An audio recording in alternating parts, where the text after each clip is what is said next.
Hello friends, welcome to Viji's kitchen. இன்றைக்கி நாம் என்ன பார்க்க போகிறோன்னா ஸ்வீட் அச்சு முறுக்கு எப்படி செய்கிறதுன்னு பார்க்கலாம். வாங்க ஃப்ரெண்ட்ஸ், வீடியோக்குள்ளே போகலாம். முட்டை சேர்க்காத தான் இந்த அச்சு முறுக்கு செஞ்சுருக்கேன். இப்போ ஒரு பவுல் எடுத்துக்கோங்க. அதில் 1/2 கப் அளவுக்கு அரிசி மாவு, 1/2 கப் மைதா, 1/2 கப் சுகர் எடுத்திருக்கேன். அது கூடவே 4 ஏலக்காவை சேர்த்துருக்கேன். இப்போ இதை மிக்ஸி ஜாரில் சேர்த்துட்டு நல்லா பவுடர் பண்ணிட்டு சேர்த்துக்கோங்க. 1/2 ஸ்பூன் வெள்ளை எள்ளு சேர்த்துருக்கேன். உங்கள்கிட்ட கருப்பு எள்ளு இருந்தாலும் அதை கூட நீங்கள் சேர்த்துக்கலாம். கொஞ்சமாக உப்பு சேர்த்துட்டு இப்போ இதை நல்லா விக்ஸ் வச்சு நல்லா மிக்ஸ் பண்ணிக்கலாம். 1/2 கப் கெட்டியான தேங்காய் பால் எடுத்து வச்சுருக்கேன். அதை சேர்த்து நல்லா மிக்ஸ் பண்ணிக்கலாம். கொஞ்சம் கொஞ்சமாக சேர்த்து மிக்ஸ் பண்ணிக்கோங்க. தோசை மாவு பதத்தை விட கொஞ்சம் தண்ணியாக இருக்கணும். ரொம்ப தண்ணியாகவும் இருக்கக்கூடாது, ரொம்ப கெட்டியாகவும் இருக்கக்கூடாது. உங்களுக்கு தேங்காய் பால் வேணான்னா நீங்கள் தண்ணி கூட சேர்த்து மிக்ஸ் பண்ணிக்கலாம். கட்டிலாம் எதுவும் இல்லாத மாதிரி நல்லா ஸ்மூத்தாக இருக்கிற மாதிரி நல்லா மிக்ஸ் பண்ணிக்கோங்க. நல்லா ஸ்மூத் ஆகிடுச்சு. இப்போ இந்த மாதிரி ஒரு கரண்டி எடுத்து மாவில் இந்த மாதிரி விட்டு பாருங்கள்.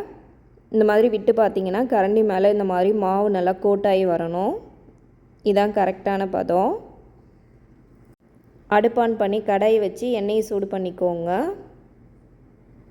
நான் இன்றைக்கி நான்ஸ்டிக் அச்சு தான் எடுத்திருக்கேன்.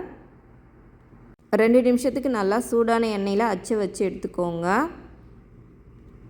ஏன்னா அச்சு சூடாக இருந்தால் தான் மாவு அதில் ஒட்டும். நம்ம ஃபுல்லாக டிப் பண்ணக்கூடாது. 3/4 பங்கு அளவுக்கு இந்த மாதிரி டிப் பண்ணிக்கோங்க. இந்த மாதிரி எண்ணெயில் விட்டிங்கன்னா லைட்டாக ஷேக் பண்ணாலே இது கரெக்டாக வந்துடும். சுகர் சேர்த்துக்கிறதுனால சீக்கிரம் செவந்துடும். அதனால் பார்த்து நல்லா திருப்பி விட்டு வேக வச்சு எடுத்துக்கோங்க.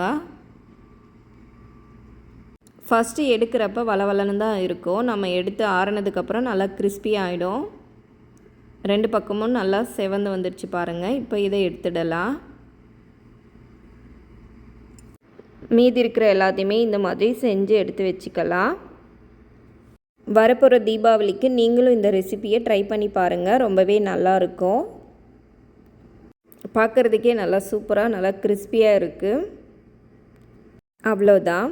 இந்த வீடியோ உங்களுக்கு பிடிச்சிருந்தால் லைக் பண்ணுங்கள், ஷேர் பண்ணுங்கள். இது வரைக்கும் விஜிஸ் கிச்சனை சப்ஸ்கிரைப் பண்ணாதவங்க சப்ஸ்கிரைப் பண்ணிக்கோங்க.